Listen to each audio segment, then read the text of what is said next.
Михаил, спасибо большое за то, что оперативно получилось встретиться. У нас есть за прошедшие годы целая история таких интервью, когда что-то важное происходит.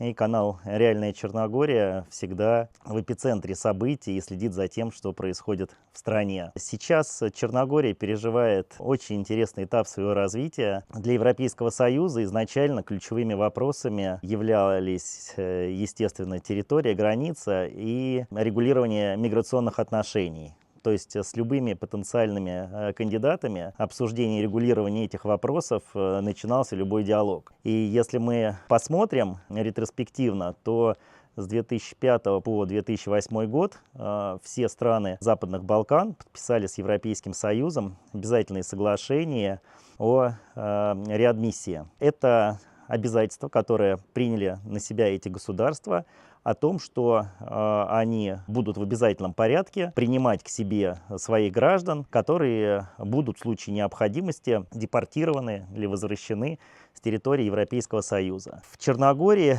это произошло, собственно, в 2008 году. Только после этого, кстати, граждане Черногории приобрели возможность безвизового въезда на территорию Европейского Союза. И это является главным вопросом, когда мы говорим о Европейском Союзе, об интеграции. Изначально Черногория к нашему русскоязычному сообществу, к выходцу из стран бывшего Советского Союза относилась, да и до сих пор относится очень лояльно и, я бы даже сказал, настолько лояльно, что многие люди уже потеряли грань между тем, что является их родиной, домом и иностранным государством, в котором они по тем или иным основаниям временно находятся с целью туризма или временного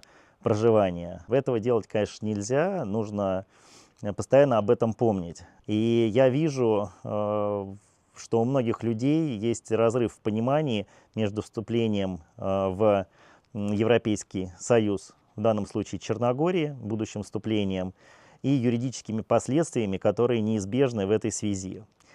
И это те вопросы, которые решаются на межнациональном уровне. Соответственно, стороны совместно вырабатывают критерии, подходы, принципы, учитывая социальные, демографические, территориальные, исторические и прочие аспекты. Естественно, когда мы говорим о вступлении в Европейский Союз, это всегда речь о заградительном регулировании, о принятии норм, которые позволят, с одной стороны, если мы говорим про страну, сохранить свою культурную, историческую, этническую самостоятельность и идентичность. С другой стороны, не станут каналом, через который огромное количество мигрантов окажется в Европейском Союзе. И любые попытки в этой связи проявлять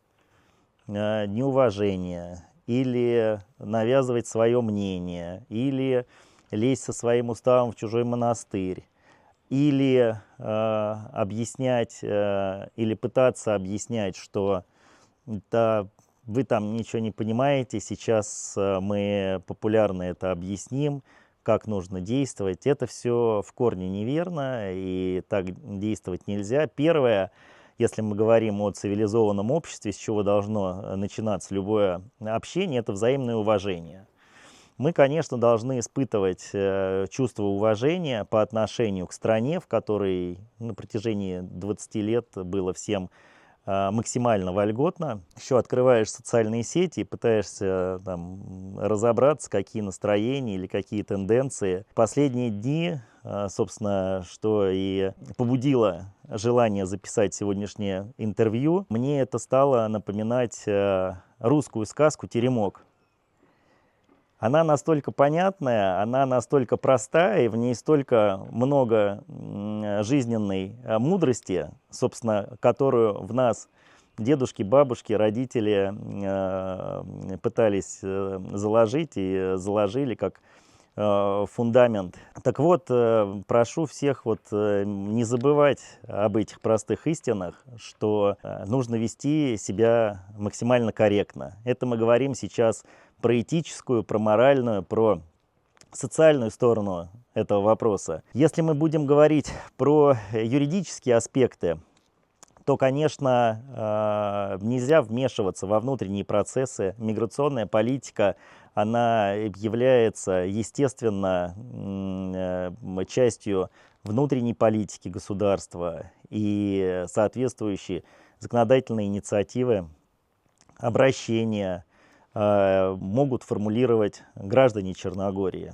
Любое вмешательство в эти процессы со стороны иностранных граждан, они будут, и такое уже было, черногорскими властями рассматриваются строго в соответствии с законом, эти попытки пресекаются, и велика вероятность, что зачинщики любых незаконных акций, действий, не дай бог, каких-то процессов, они очень быстро будут депортированы. И первое, что я хотел официально, в том числе от имени организации «Русскоязычная диаспора Черногории», которую много лет возглавляю, сказать, что ни в коем случае мы не будем участвовать как организация, и я лично, в таких акциях, действиях, петициях, потому что считаю, что это и этически, и юридически крайне некорректно. Более того, как я сказал, это может повлечь определенные санкции, которые никому из нас не нужны. Нужно в каждый момент времени уметь ценить то, что есть. Если вы помните, совсем недавно правительством Черногории было принято решение о введении визового режима для одной из крупных стран, откуда в последние годы приезжало огромное количество и туристов, и людей для временного пребывания. Вот какие-то неаккуратные движения, тренды, тенденции, и в один момент введен визовый режим, осуществляются проверки выданных видов на жительство. Ну, то есть государство реализует всю полноту своей власти и показывает пределы и границы, чего можно делать, а чего нельзя. Поэтому я призываю всех оставаться в рамках закона и помнить, что мы все несем друг перед другом определенную коллективную ответственность за то, что будет происходить в будущем. Неаккуратные или незаконные действия одних людей могут побудить какие-то коллективные решения против той или иной группы населения или граждан той или иной страны. Пожалуйста, об этом не забывайте. Что касается самого закона, во-первых, нужно дождаться итоговой редакции, в которой он будет принят. Сейчас очень много обсуждений, а что будет в одном случае, что в другом. Соответствующие комитеты парламентские рассматривают, дают одни предложения, правительство дополняет. Это нормальный процесс, нужно дождаться, чем это все закончится. Что касается нововведений и самого будущего миграционного статуса, оснований для получения временного вида на жительство, тоже смотрю по социальным сетям.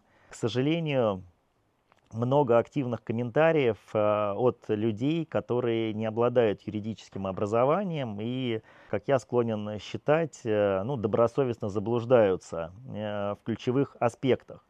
Например, мы возьмем, пожалуй, самые популярные основания для получения вида на жительство. Это ее стоимость, и читал здесь реплики о том, что государство несет ответственность за то, что вот когда мы покупали квартиру, это давало нам право на получение временного вида на жительство с выходом на ПМЖ. Сейчас нарушаются наши права, и, соответственно, государство должно нести за это ответственность. Мы будем в судебном порядке восстанавливать свои права. Вот я, как человек, который 25 лет занимается конфликтной юриспруденцией и компетентен в этих вопросах, хочу сказать, что это абсолютно не так. Когда вы приобретали эту недвижимость, вам никто не давал гарантий о том, что за приобретением через какое-то количество лет в обязательном порядке последует, например, постоянный вид на жительство. Такого не было. Чтобы проиллюстрировать это наиболее ярко, я приведу пример с экономическим гражданством. Это программа, которая несколько лет назад действовала в Черногории, была приостановлена. Суть ее сводилась к тому, что государство действительно по той программе приняло на себя обязательство предоставить экономическое гражданство при соблюдении определенных условий. Так вот, там действительно государство принимало на себя обязательства, и эти обязательства выполнило. Механизм реализации был очень простой. Все денежные средства от аппликанта, от заявителя, они помещались на специальный escrow счет. И, соответственно, собственники, продавцы недвижимости получали эти денежные средства, и эти денежные средства мгновенно расходовались только в том случае, если человек проходил проверку и если ему предоставлялось это экономическое гражданство. И тогда это действительно была система обязательств с участием государства, по которому каждый человек, который прошел проверку, который подтвердил прозрачность своих доходов, который приобрел эту недвижимость, действительно он получил это экономическое гражданство. И, насколько мне известно, все люди, которые участвовали в этой программе, они вот уже нынешним правительством года полтора назад все эти паспорта получили. Это одна история. Что касается, мы возвращаемся снова к закону об иностранцах, принципиально другая картина, когда мы с вами говорим о получении вида на жительство или временного, или постоянного вида на жительство по основанию недвижимости. Да, сейчас планируется введение нижнего порога в 200 тысяч евро. Конечно, для большого количества наших соотечественников из разных стран это создаст определенные трудности. Но в этом и задача законодательного регулирования. Вы посмотрите на это немного с другой стороны. В Черногории проживает коренного населения, грубо говоря, 650 тысяч человек. По самым скромным подсчетам, в целом, я помню еще 2009-2010 год, общие данные, ну вот, справочно в рамках интервью посол Черногории в России сообщал, что уже в те времена по тем визам, которые они выдавали из стран бывшего Советского Союза, около 60-80 тысяч листов непокретности прошло через это московское посольство. И, соответственно, вообще за прошедшие годы я бы сказал, что, наверное, 1150 объектов было приобретено. Может быть и 200, если брать и квартиры в расчет, и дома. То есть, если вообще убрать эти фильтры, заградительные барьеры на уровне закона, то получится, что около... Это мы еще не берем здесь сербов из Боснии, из Сербии, мы не берем в расчет граждан Турции, которые за последние 2 года приобрели огромное количество недвижимости. То есть, если все это собрать воедино, то можно предположить, что иностранцы купили около 500 000 объектов недвижимости, курортной недвижимости в Черногории. Соответственно, если всем дать возможность по этому основанию получить вид на жительство с возможностью выхода на ПМЖ, а когда Черногория вступает в Европейский Союз и начинают действовать все нормы права Европейского Союза, то это, соответственно, должно давать возможность в перспективе всем этим иностранцам выходить в том числе на получение гражданства. Соответственно, вот еще очень был показательным в этом отношении 22-23 год, когда в Черногорию из России, Украины, других стран одновременно переехало огромное количество наших соотечественников, и с обычного показателя в 10-15 тысяч постоянно проживающих эта цифра выросла до 80-90 тысяч, то есть фактически каждый 5-6 был иностранцем в стране. Это повлекло за собой резкое повышение стоимости арендного жилья, а арендным жильем пользуются в том числе и черногорцы. И тогда уже было сформулировано общественное мнение, что большое количество, избыточно большое количество иностранцев, оно уже идет не на пользу самой Черногории и ее гражданам. Поэтому, да, это кому-то может не нравиться, да, это создает проблемы, но нужно уважать суверенное право черногорцев которые принимают или готовятся принять там ключевые решения. Что касается недвижимости, мы это обсудили. Теперь по поводу в целом реакции отдельных представителей о том, что вот плохо посчитали, сейчас мы все отсюда уедем, как черногорцы будут жить. Но мы на самом деле видим, что последние годы Черногория, она превращается в международный курорт. Если там 10-15 лет назад в основном туристами или покупателями недвижимости были русскоязычные, то эта картина меняется, и Черногория открывается миру, открывает новые туристические направления, рейсы в самые разные страны, и естественно, постепенно она становится большим международным круглогодичным курортом европейским. И это тоже нужно учитывать. Поэтому, когда люди говорят, что они плохо посчитали, сейчас мы пойдем объясним, мы пойдем научим, я в этом вижу что-то то ли имперское, то ли колхозное. Если мы посмотрим пошире и постараемся ответить на вопрос, какое количество народов или автономных образований или республик за последние 25 лет смогли с населением в 600-650 тысяч человек получить статус суверенного государства, которое признано Организацией Объединенных Наций. Таких примеров, кроме Черногории, сложно вспомнить. Соответственно, это тоже нужно учитывать. Нельзя недооценивать черногорцев, надо уважительно к ним относиться. У них, на самом деле, они столетиями жили на переплетении разных больших империй, интересов. То венецианцы, то Австро-Венгрия, тут же где-то турки. И, соответственно, это все дало им вот такую вот закалку сохранять самобытность и самоопределение спустя все эти столетия. Поэтому не переживайте, я уверен, что Черногория вместе с Европейским Союзом, они все это тоже просчитали. Если надо будет задействовать какие-то компенсационные механизмы, значит, они будут применены, и нам нужно думать о другом. Вот 2 года мы говорили постоянно, будет Европейский Союз, готовьтесь к этому, потому что будет другое регулирование. Что мы слышали в ответ чаще всего в социальных сетях? Да что вы, какой это анекдот, там над этим все смеются, этого никогда не будет. И эта реакция, она была очень популярна. Но вот я все, что мог с своей стороны, я делал, чтобы людей предупредить и сказать, что это неизбежность, будет так. Соответственно, сейчас не нужно искать, кто прав, кто виноват, правильные решения. Нужно просто воспринимать действительность такую, какая она есть. И каждый может принять те решения, в том числе жизненные, которые соответствуют его ситуации и актуальной повестке дня в Черногории.